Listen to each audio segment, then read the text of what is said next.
Welcome back. Well, um, this will be my third video today. Well, um, this is going to be a highly controversial video. I'm going to be talking about Jay-Z, Eminem, and Nas versus Tupac and Biggie. Now, the five names that I aforementioned, this is my honest opinion. I don't know everybody else's preference, but from a logical standpoint, those five artists that I just named are the greatest rappers of all time. Based on numbers, skill level, amount of hits, record sales, influence, worldwide impact. Those five artists are the greatest five artists ever. I respect anybody's top five that has them in there, no matter what place it's in. I don't care if Biggie's fifth, Pac's fifth, Eminem's fifth, Jay's fifth, whatever the case may be. But, okay, there are plenty of arguments to say, well, hey, you know, Jay, Eminem, and Nas are better than Biggie and Tupac because, and then you just add your statement and you add it. I'm going to state facts, a lot less opinion, more facts when it comes down to Jay, Eminem, and Nas versus Biggie and Tupac. I mean, Jay, Eminem, and Nas were guys that had long, illustrious careers who had a lot of missteps as well, according to popular demand, or what is seen by critics as missteps. Jay-Z couldn't come out with a consistent band of albums. He was always hit and miss.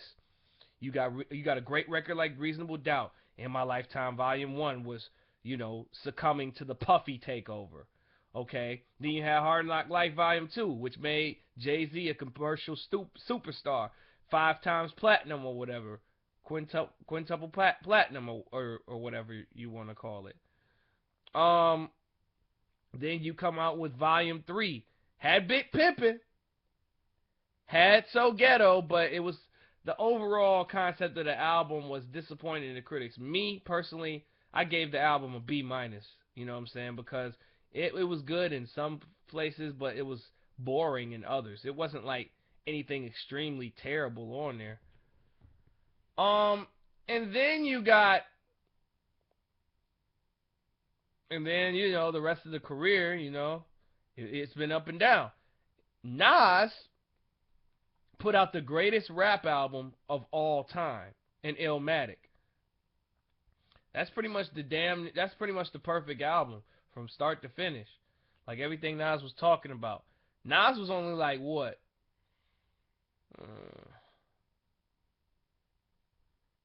21, maybe 20, 19, around that, dancing around that. 19 when he put that album out, maybe. I'm going to go with 19 when he put that album out. Maybe 20, something like that. He was 19, between 19 and 21 when he put that album out. And then, It Was Written was good. It Was Written was a good follow-up. It wasn't fucking with Illmatic. Then I Am was kind of like, it had Hate Me Now. Hate Me Now had Nas's Like, but it was disappointing. Then Nostradamus which has become a hip-hop punchline in some matters, which caused the Jay-Z versus Nas battle to begin. Now, if you want to go by lyrically, Nas won. If you want to go by who won the entire battle, Jay won. Because Jay had the better diss record.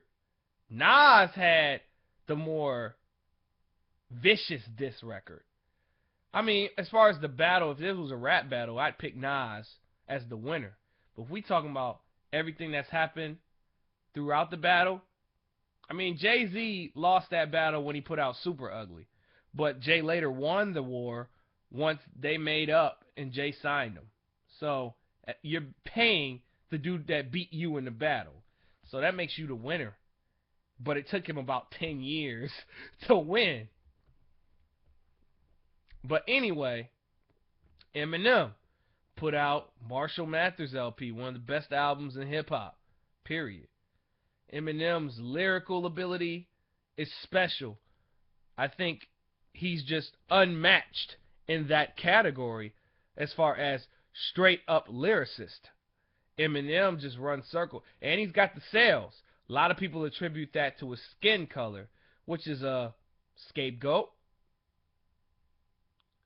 I think it's a weak excuse to say his race had a lot to do with it. I mean, technically it does. To be honest, I hate to say it. I hate to sound like a hypocrite.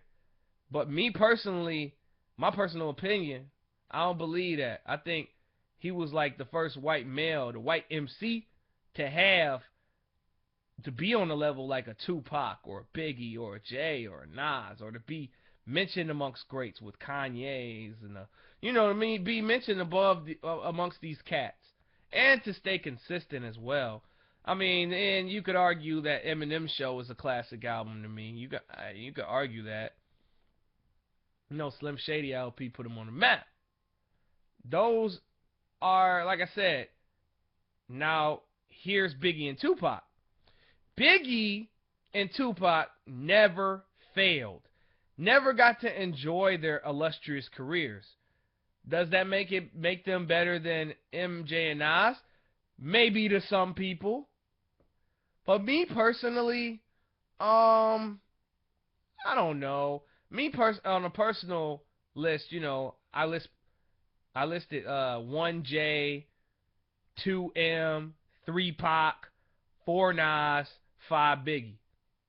That's my personal opinion of as far as the greatest of all time goes.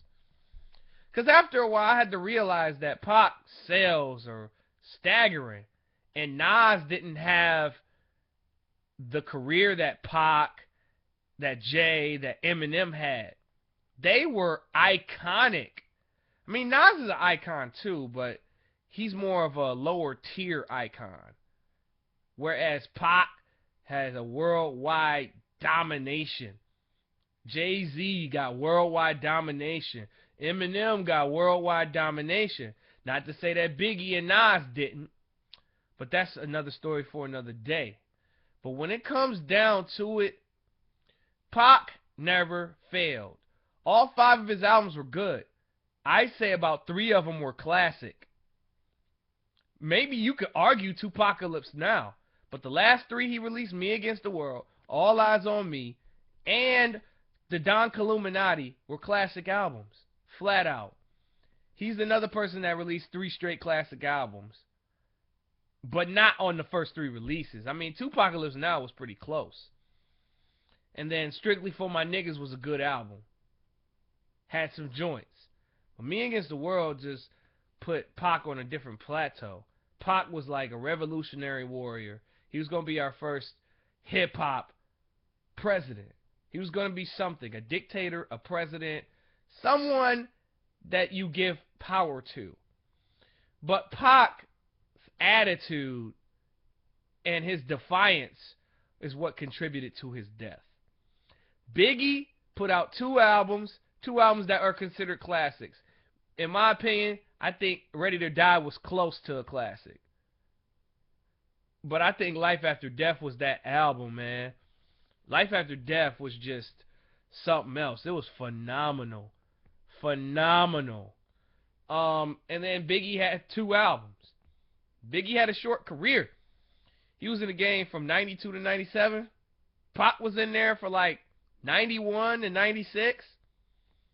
So each had 5 years. Nas, Jay, and Eminem been in the game 20 plus. Damn near. Well, Jay and Nas 20 plus, Eminem 15. So you have to wonder, what do I think? Well, me personally, I take Jay, Nas, and Eminem over Big and Tupac, but at the same time, I have Pac ahead of Nas.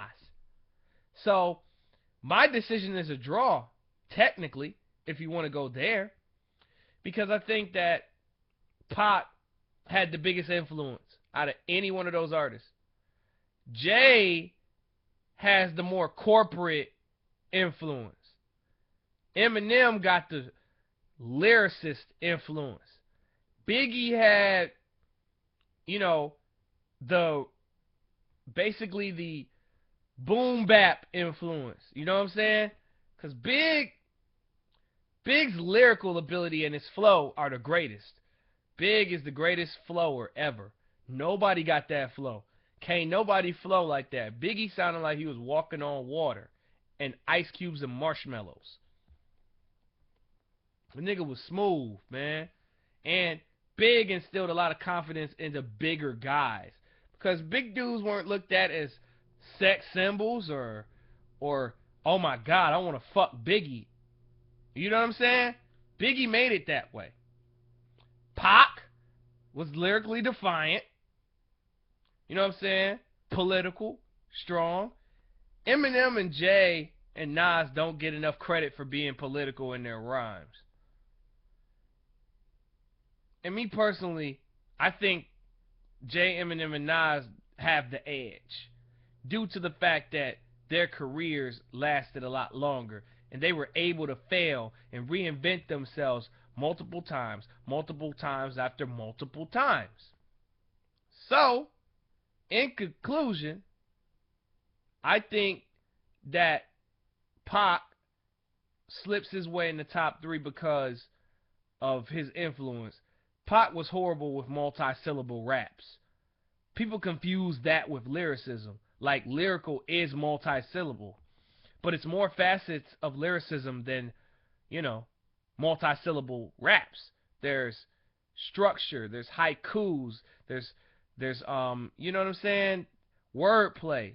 Pac was an underrated word, you know, he had underrated punchlines. Pac's flow is another thing that was underrated. Because everybody was biting that shit.